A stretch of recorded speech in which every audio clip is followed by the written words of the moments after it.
Hello, എൻ്റെ പുതിയൊരു വീഡിയോയിലേക്ക് എല്ലാവർക്കും സ്വാഗതം. ഞാൻ ലോങ് വീഡിയോ ഇട്ടിട്ട് ഇപ്പോൾ ഒരു 5-6 മാസം ആയിട്ടുണ്ട് കേട്ടോ. സമയം കിട്ടിയിട്ടുണ്ടായിരുന്നില്ല. എല്ലാ ദിവസവും ഷോർട്സ് മാക്സിമം ഇടാൻ ശ്രമിക്കാറുണ്ട്. ഇപ്പോൾ റീസെൻ്റ്ലി എനിക്കിപ്പോൾ 2 ആഴ്ചയായിട്ട് അതിനും സാധിക്കാറൊന്നുമില്ല. ചിലപ്പോൾ ഇടാറില്ല, ചിലപ്പോൾ 1 2 അങ്ങനെയൊക്കെയാണ് ഇടാറ്. ഈ തിരക്കും കാര്യങ്ങളും എക്സാമും എല്ലാം കഴിഞ്ഞിട്ട് വേണം പഴയ പോലെ ഒന്ന് ആക്റ്റീവായിട്ട് വരാൻ വേണ്ടിയിട്ട്. ഇന്നലെ രാത്രിയിൽ നല്ല മഴയായിരുന്നേ, പറയാണ്ടിരിക്കാൻ വയ്യ. ഇടിയൊക്കെ വെട്ടി നല്ല മഴയായിരുന്നു. കിടന്നുറങ്ങാൻ നല്ല സുഖമായിരുന്നു കേട്ടോ. അപ്പോൾ രാവിലെ എഴുന്നേറ്റ് വന്നപ്പോഴേ ഈ ചെടിയിലൊക്കെ നിറച്ച് മഞ്ഞുവെള്ളമൊക്കെ ആയിട്ട് പ്രത്യേക ഭംഗിയായിരുന്നേ കാണാൻ വേണ്ടിയിട്ട്. അതിലുപരിയായിട്ട് ഇന്ന് ഞാൻ വീഡിയോ എടുക്കാൻ കാരണം നല്ല മഞ്ഞുണ്ടായിരുന്നേ. നമ്മൾ അപ്പുറത്ത് ഓപ്പോസിറ്റ് നിൽക്കുന്ന ആളെ കാണാൻ പറ്റാത്ത രീതിയിൽ മഞ്ഞായിരുന്നേ. അതുകൊണ്ട് ഈ ക്രിസ്മസൊക്കെ അടുത്തില്ലേ, ഇനിയിപ്പോൾ ഈ ഒരു 5-6 മാസം ഇങ്ങനെ തന്നെ ആയിരിക്കും കേട്ടോ. രാവിലെ നല്ല മഞ്ഞായിരിക്കുമേ. അപ്പോൾ രാവിലെ ഞാൻ മുറ്റത്തൊക്കെ ഒന്ന് ജസ്റ്റ് ഇറങ്ങിയിട്ട് നേരത്തെ കയറി പോന്നു കേട്ടോ. അച്ഛന് പോകാറായിട്ടുണ്ട്. ഇന്ന് എനിക്ക് ഓഫുള്ള ദിവസമാണ് കേട്ടോ. അപ്പോൾ അച്ഛന് കട്ടൻ ചായ കൊടുത്തു. രാവിലെ ദോശയാണ് ഉണ്ടാക്കിയേക്കുന്നത്. അപ്പോൾ ദോശയും ചമ്മന്തിയും കൊടുക്കുക കേട്ടോ. ഇന്ന് ചമ്മന്തി ഇഡ്ഡലിക്കൊക്കെ ഉണ്ടാക്കുന്ന പോലെ ഇഞ്ചിയൊക്കെ ഇട്ട ചമ്മന്തിയില്ലേ, അതാണ് ഉണ്ടാക്കിയേക്കുന്നത്. അപ്പോൾ അച്ഛന് ചമ്മന്തി, ആ ഒരു ചമ്മന്തിനോട് വലിയ താല്പര്യമില്ല കേട്ടോ. അപ്പോൾ ജസ്റ്റ് ശകലം ഒഴിച്ചു കൊടുത്തു. പിന്നെ കാപ്പിയൊക്കെ കൊണ്ടുപോകുന്നുണ്ടേ. അന്നേരം ചിക്കൻ കറി കൊടുത്തു വിടാമെന്നാണ് വിചാരിക്കുന്നത്. രാവിലെ ദോശയ്ക്ക് ഇത് മതിയെന്ന് പറഞ്ഞേ. എന്നും അച്ഛൻ പോകുന്ന സമയമാകുമ്പോൾ ഭയങ്കര ധൃതിയായിരിക്കും കേട്ടോ. അപ്പോൾ പിന്നെ ഇന്നിപ്പോൾ ഞാനുള്ളതുകൊണ്ട് അമ്മയ്ക്ക് ചെറിയൊരു റെസ്റ്റ്. അല്ലെങ്കിൽ ഞാനും ഈ സമയത്ത് പോകാനുള്ളതിൻ്റെ തിരക്കിലായിരിക്കുമേ. അപ്പോൾ ഇന്ന് ഞാനാണേ ചോറൊക്കെ ആക്കിക്കൊണ്ടിരിക്കുന്നത്. ചോറിൻ്റെ കൂടെ കറിയായിട്ട് ചിക്കൻ ഉണ്ടായിരുന്നേ. പിന്നെ നമ്മുടെ വീട്ടിൽ കുറേ ഉണ്ടല്ലോ കോവീസിൻ്റെ ഇല, അപ്പോൾ അത് തോരൻ വെച്ചു. അത് തോരൻ വെച്ചിട്ടുണ്ടെങ്കിൽ നമ്മുടെ ഈ സെയിം ക്യാബേജൊക്കെ കഴിക്കില്ലേ, അതിൻ്റെ ഒരു ടേസ്റ്റും കാര്യങ്ങളൊക്കെ തന്നെയാണ് കേട്ടോ. നല്ലതാണ് ആ ഇല കഴിക്കുന്നത്, നല്ല ഹെൽത്തിയാന്നൊക്കെ പറയാറുണ്ട് ആൾക്കാരെ. പിന്നെ ഇത് അച്ഛന് കൊണ്ടുപോകാൻ ദോശ വേണമായിരുന്നേ. അപ്പോൾ അതും ചൂടോടുകൂടി ഉണ്ടാക്കി വെച്ചിട്ടുണ്ട് കേട്ടോ. ഇനി 10 മണിയൊക്കെ ആകുമ്പോഴാണ് കഴിക്കുന്നത്. അന്നേരത്തേക്കും ചൂടൊക്കെ ആറുവേ. എന്നാലും നമ്മുടെ ഒരു ആശ്വാസത്തിന് ചൂടൊക്കെ ആക്കി കൊടുത്തു വിടുന്നു. ഒന്നാമത് ചൂടില്ലാതെ ഇവിടെ കഴിക്കാൻ പറ്റത്തില്ല കേട്ടോ. അങ്ങനെ അച്ഛന് പോകാനുള്ള എല്ലാ കാര്യങ്ങളും റെഡിയാക്കി കതകൊക്കെ തുറന്ന് മുറ്റത്തിറങ്ങിയപ്പോഴേ, നമുക്ക് കതക് ഇങ്ങനെ എപ്പോഴും തുറന്നിടാൻ പറ്റത്തില്ല ഈ മഞ്ഞുള്ള സമയത്തെ. കാരണം നന്നായിട്ട് മഞ്ഞ് നമ്മുടെ വീടിനകത്തേക്ക് കയറി വരുവേ. ഈ മഞ്ഞ് കണ്ടപ്പോഴേ അമ്മ പറഞ്ഞു ഇത് വെയിലിനുള്ളതാണ്. കുറച്ച് നേരം കഴിയുമ്പോൾ ഒരു 10 മണി 10:30 ആകുമ്പോഴത്തേനും നല്ല രീതിയിൽ വെയിൽ വരുന്നത് നീ കണ്ടോന്നേ. അത് സത്യമായി കേട്ടോ, നല്ല രീതിയിൽ വെയിൽ വന്നിട്ടുണ്ടായിരുന്നേ. ഇത്രയും മഞ്ഞ് കുറേ കാലത്തിന് ശേഷം ആദ്യമാണ് കേട്ടോ. എവിടെ നോക്കിയാലും നല്ല രീതിയിൽ മഞ്ഞ്. അഞ്ചുരുളിയുടെ സൈഡൊന്നും കാണണേ ഉണ്ടായിരുന്നില്ല കേട്ടോ. ഇതുണ്ടോ, നല്ല ഭംഗിയില്ലേ കാണാൻ വേണ്ടിയിട്ട്. പിന്നെ ഈ ഫോണിൽ കാണുന്നേക്കാൾ ഇരട്ടി ഭംഗിയാണ് നേരിട്ട് കാണാൻ. അത് പിന്നെ എല്ലാവർക്കും അറിയാമായിരിക്കുമല്ലോ, ഫോണിനൊക്കെ ഒരു ലിമിറ്റേഷൻ ഉണ്ടല്ലോ. ഞാനിത് കുറേ നേരം നിന്ന് ആസ്വദിച്ചേ. കാരണം ഒത്തിരി നാൾക്ക് ശേഷമാണ് ഇങ്ങനെ കാണുന്നത്. സ്കൂൾ കുട്ടികളൊക്കെ അതിൽ പോകുന്നുണ്ട്, പക്ഷേ അവരെയൊന്നും കാണാൻ പറ്റുന്നില്ല ആൾക്കാരെ നിൽക്കുമ്പോഴേ. അത്രയ്ക്ക് നല്ല മഞ്ഞാണ് കേട്ടോ. കറുത്ത മഞ്ഞാന്നൊക്കെ ഇതിനാ പറയുന്നത്. സൂര്യനിതാ അങ്ങ് കിഴക്ക് ഉദിച്ച് നിൽപ്പുണ്ട്. ഇനിയിപ്പോൾ ഈ മഞ്ഞൊക്കെ മാറിയിട്ട് എപ്പോഴത്തേക്കും ആശാൻ എത്തുമെന്നൊന്നും പറയാൻ പറ്റത്തില്ല. നമ്മുടെ വീടിൻ്റെ മുറ്റത്ത് നിൽക്കുന്ന ഈ മല്ലിക കണ്ടിട്ട് ഒത്തിരി ആൾക്കാർ വീഡിയോസിലൊക്കെ ആണെങ്കിലും ചോദിക്കാറുണ്ട് കേട്ടോ, ഇതെവിടുന്നാന്ന്. ഇതിവിടെ 1-2 തൈയൊക്കെ ഉണ്ടായിരുന്നു കേട്ടോ. പിന്നെ നമ്മൾ കയ്യാലൊക്കെ കെട്ടിയപ്പോൾ നിറയെ വിത്തെടുത്ത് അതിലിങ്ങനെ വിതറിയായിരുന്നേ. അപ്പോൾ അങ്ങനെ നിറയെ തൈ ഉണ്ടായതാണേ. രാവിലെ ഈ ഒരു സമയത്ത് ഇവിടെ വണ്ടികളൊക്കെ അധികം കുറവായിരിക്കുമേ. അപ്പോൾ ഇതിലിങ്ങനെ നടക്കാൻ വേണ്ടിയിട്ടൊരു പ്രത്യേക സുഖമാണ്. പ്രത്യേകിച്ച് ഈ ഒരു മഞ്ഞൊക്കെയുള്ള സമയത്ത് നമുക്കൊന്നും വലിയ തണുപ്പൊന്നും ഫീൽ ചെയ്യുന്നില്ല. ഇടുക്കിയിലൊന്നും ജീവിക്കുന്നവർക്ക് ഇതൊന്നും വലിയ വിഷയമല്ല. പക്ഷെ പുറത്തുനിന്നൊക്കെ വരുന്ന ആൾക്കാർക്ക് ഇത് നല്ല തണുപ്പായിട്ട് തോന്നും കേട്ടോ. ഞാനിങ്ങനെ നടക്കുന്ന കണ്ടിട്ടേ കൊച്ചിനും ഭയങ്കര താല്പര്യമേ ഇതിലിങ്ങനെ റോഡിൽ കൂടെ നടക്കാൻ വേണ്ടിയിട്ട്. പിന്നെ അധികം മഞ്ഞടിപ്പിക്കേണ്ടെന്ന് വിചാരിച്ചേ, ചെറിയ പിള്ളേരല്ലേ, പനിയൊക്കെ പിടിക്കാൻ പെട്ടെന്ന് ചാൻസ് ഉണ്ട്. അതുകൊണ്ട് ഞാൻ സമ്മതിച്ചില്ല കേട്ടോ. ഞാനും വേഗം തന്നെ കയറിപ്പോയി.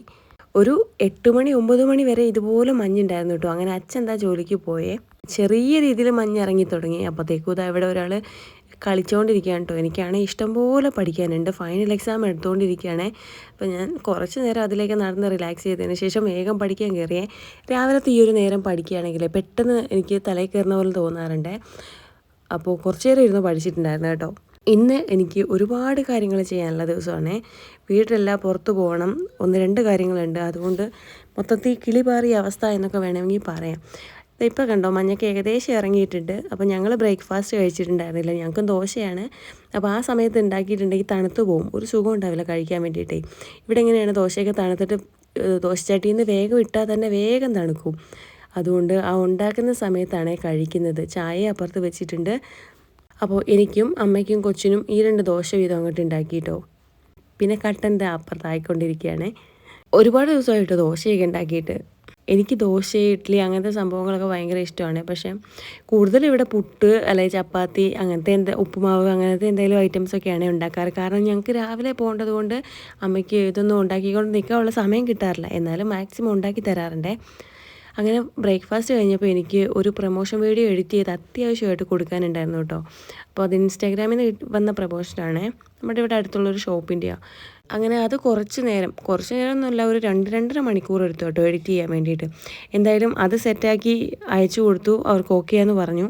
അതുകൊണ്ട് അത്രയും പണി ഒഴിഞ്ഞതിൻ്റെ ഒരു സമാധാനമുണ്ട്. പിന്നെ ഞാൻ പറഞ്ഞില്ലായിരുന്നു എനിക്ക് പുറത്ത് പോകണമെന്ന്. പാസ്പോർട്ട് ഓഫീസിൽ പോകണമായിരുന്നു, അക്ഷയയിൽ പോകണമായിരുന്നു. അപ്പോൾ ഞാൻ ഒറ്റയ്ക്കാണേ പോകുന്നത്. അത് കണ്ടിട്ട് ഇവിടെ ഒരാൾ ഭയങ്കര കരച്ചിലും ബഹളവും ഷൂവും കൊണ്ട് എൻ്റെ പിന്നാലെ നടക്കുകയായിരുന്നേ. പക്ഷേ എന്ത് ചെയ്യാനാ, കൊച്ചുമായിട്ടൊക്കെ ഈ പൊരിവെയിലത്ത് പോയിട്ടുണ്ടെങ്കിലേ വലിയ പാടാണ്. ഇതിപ്പോൾ ഞാൻ മാത്രം പോവുകയാണെങ്കിൽ എനിക്ക് ഓടിപ്പോയിട്ട് എല്ലാ കാര്യങ്ങളും ചെയ്യാമല്ലോ. 1-2 കാര്യങ്ങൾ അത്യാവശ്യമായിട്ട് ചെയ്യാനുണ്ട്. അപ്പോൾ ഞാൻ ഒറ്റയ്ക്കാണ് കേട്ടോ പോയത്. അങ്ങനെ ഞാൻ പോകുന്ന സമയത്ത് കൊച്ചു കിടന്ന് ഭയങ്കര കരച്ചിലാണ് കേട്ടോ. എനിക്ക് കണ്ടപ്പോൾ നല്ല സങ്കടം തോന്നി. പക്ഷേ എന്ത് ചെയ്യാനാണ്, ഈ പൊരിവെയിലത്ത് കൊണ്ടുപോയാൽ ശരിയാവത്തില്ല. പിന്നെ ഒരുപാട് ക്യൂ ഒക്കെ നിൽക്കണം അക്ഷയയിൽ. അപ്പോൾ കൊച്ചിന് അതൊക്കെ ഭയങ്കര ബുദ്ധിമുട്ടായിരിക്കും, അവർക്ക് ഭയങ്കര മടുപ്പൊക്കെ ആയിരിക്കും. അപ്പോൾ ഞാൻ വേഗം പോയി നടന്ന് അങ്ങനെ കട്ടപ്പന എത്തി എൻ്റെ കാര്യങ്ങളെല്ലാം ഞാൻ ചെയ്തു കേട്ടോ. ഇത് കട്ടപ്പന ടൗണാണേ. അപ്പോൾ ഞാൻ എൻ്റെ കാര്യങ്ങളെല്ലാം ചെയ്തതിന് ശേഷം 1-2 സാധനങ്ങളൊക്കെ വാങ്ങാൻ എന്നെ അമ്മ ഏൽപ്പിച്ചിട്ടുണ്ടായിരുന്നേ. അതെല്ലാം കയ്യോടെ ഇങ്ങോട്ട് വാങ്ങിയേ. അതിനുശേഷം ഇപ്പം സമയം ഏകദേശം 2 മണിയൊക്കെ കഴിഞ്ഞിട്ടേ ഞാനൊരു 12 ആയപ്പോൾ വീട്ടിൽ നിന്ന് പോകുന്നതാണ്. അങ്ങനെ ചോറൊന്നും കൊണ്ടിട്ടില്ല. ഇനി വീട്ടിൽ ചെന്നിട്ട് ചോറൊക്കെ കഴിക്കണം. അങ്ങനെ ഞാൻ ബസ്സിൽ കയറി.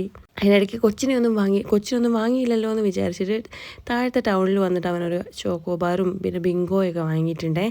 എന്നിട്ട് നേരെ വീട്ടിലേക്ക് വെച്ച് പിടിക്കുവാണേ. അപ്പോഴത്തേനും മഴ പെയ്യാൻ തുടങ്ങി. ഇപ്പോൾ ഈവനിങ് എല്ലാ ദിവസവും പെരും മഴയാണേ.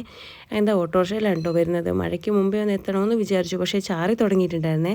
ഞാൻ വന്നപ്പോൾ അമ്മയ്ക്ക് നല്ല കുഞ്ഞമ്മത്തി കിട്ടിയിട്ടുണ്ടായിരുന്നേ. അമ്മ നന്നാക്കിക്കൊണ്ടിരിക്കുകയാണേ. കൊച്ചു കിടന്ന് ഭയങ്കര ഉറക്കമാണ്. എനിക്ക് കണ്ടപ്പോൾ ഭയങ്കര സങ്കടമായി. പിന്നെ ഐസ്ക്രീമൊക്കെ വാങ്ങി ഞാൻ അവിടെ വെച്ചേ, ഉണരുമ്പോൾ കൊടുക്കാമെന്ന് വിചാരിച്ചിട്ട്. അമ്മ കയ്യോടെ 3-4 മീൻ വെട്ടിയിട്ട് വരക്കാമെന്ന് പറഞ്ഞു കേട്ടോ. ചെറിയ മത്തിയാകുമ്പോൾ നല്ല ടേസ്റ്റല്ലേ കഴിക്കാൻ വേണ്ടിയിട്ട്. പിന്നെ മത്തൻ്റെ ഇല താളിച്ചതും ഉണ്ടായിരുന്നു.